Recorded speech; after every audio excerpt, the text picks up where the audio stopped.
Welcome into Training Camp Live, presented by American Airlines, alongside the great Isaiah Stanback. I'm Kyle Youmans. We are in the middle of a mojo moment. It's all about the mojo. Let's go ahead and see if we can see something. They went to the opposite side. We're going to just have to adjust here, so bear with us.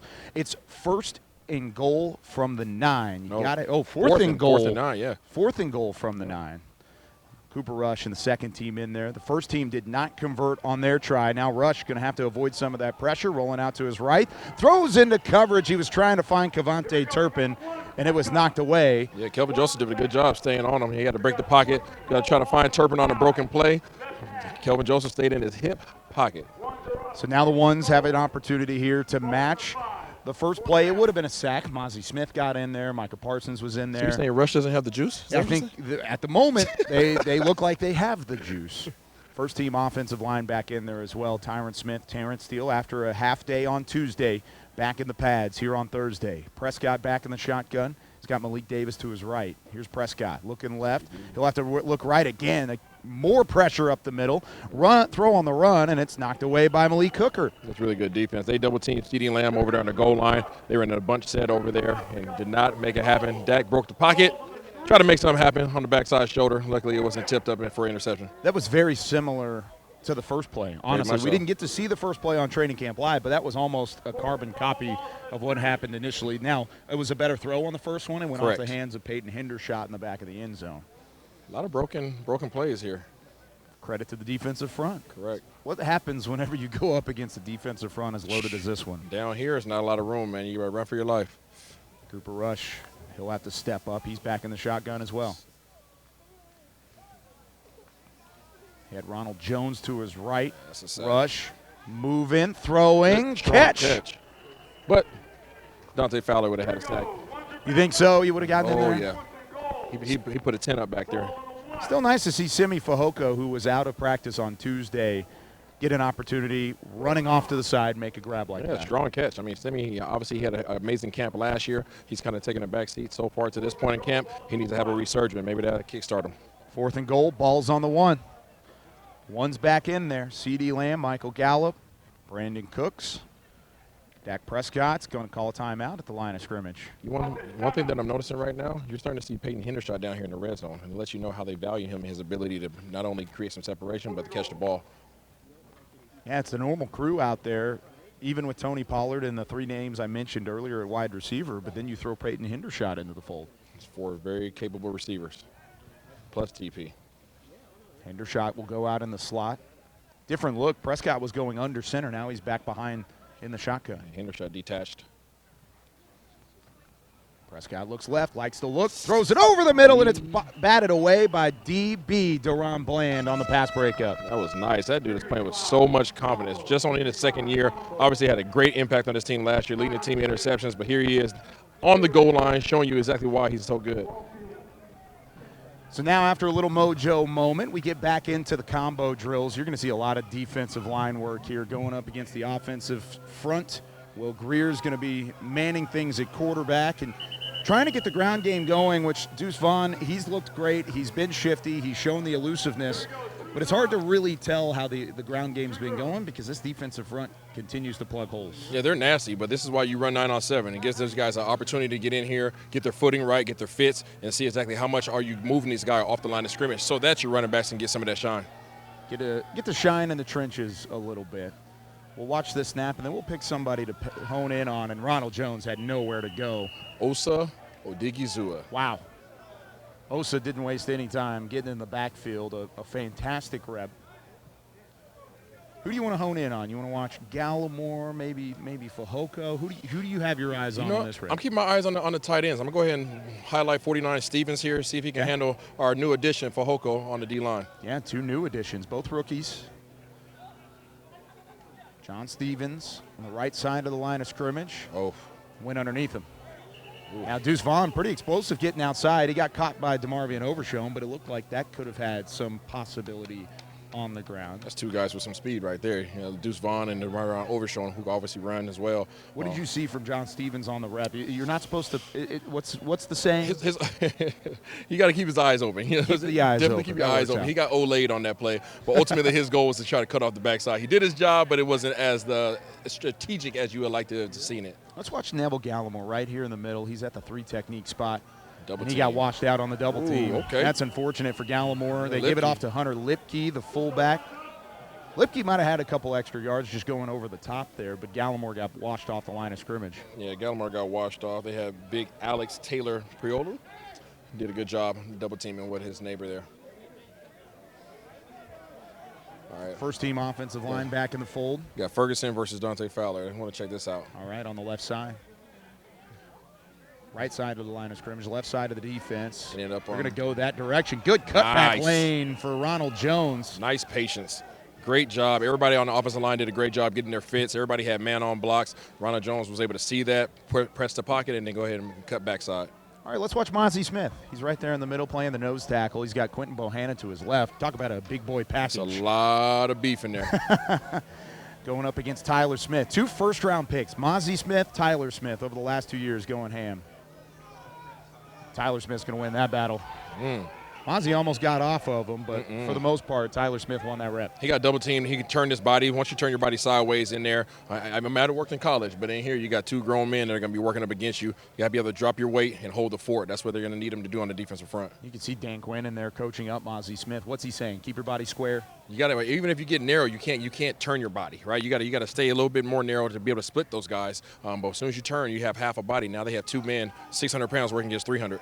Good cutback lane for Rico Dowdle. He had a hole to run through. Nice job from Tyler Smith and even Tyler Biotish to wall it off and allow for that cutback lane to form. Yeah, this is a pretty evenly matched matchup right now we have, Kyle, in terms of the offensive line and defensive line. This is really good work, though, because to your point, this D-line is solid, and they have a lot of depth. But now we're going to have an opportunity to see exactly how effective this O-line is without Zach Martin. Yeah, no Zach Martin in the fold. It's really been T.J. Bass and, for the most part, Josh Ball.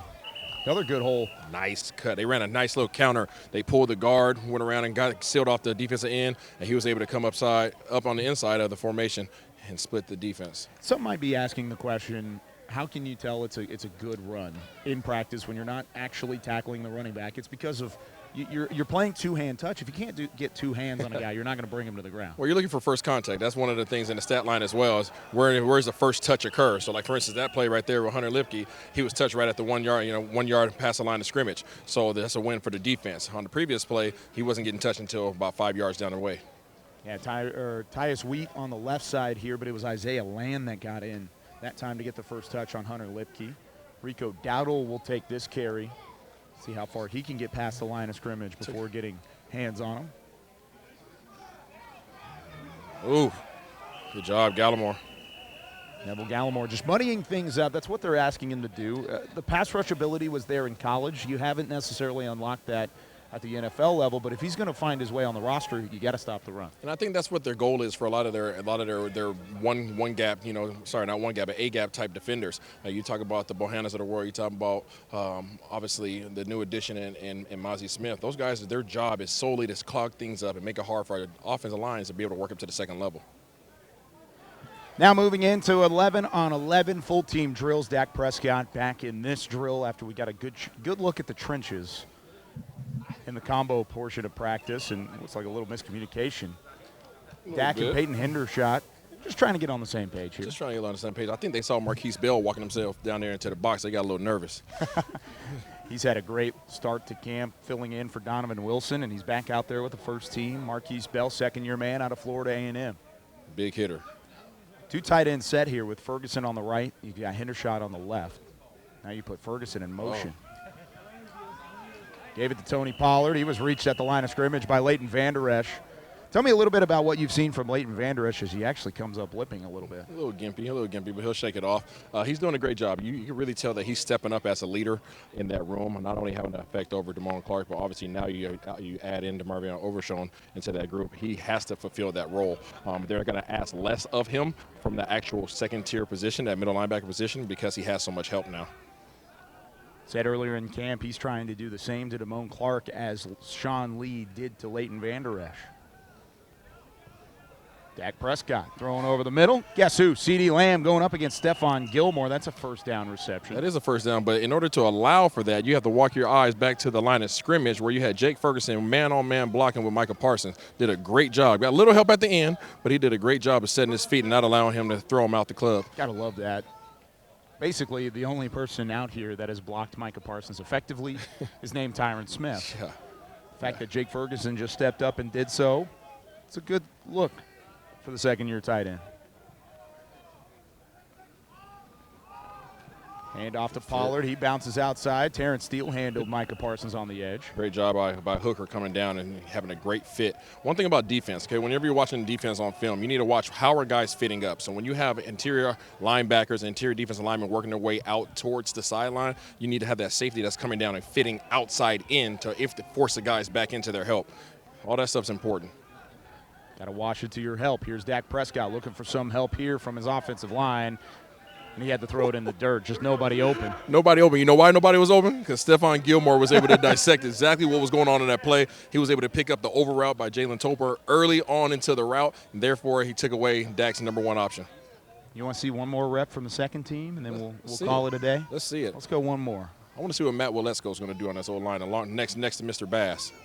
He's at 79 at right tackle. He has Dante Fowler Jr. outside of his right shoulder.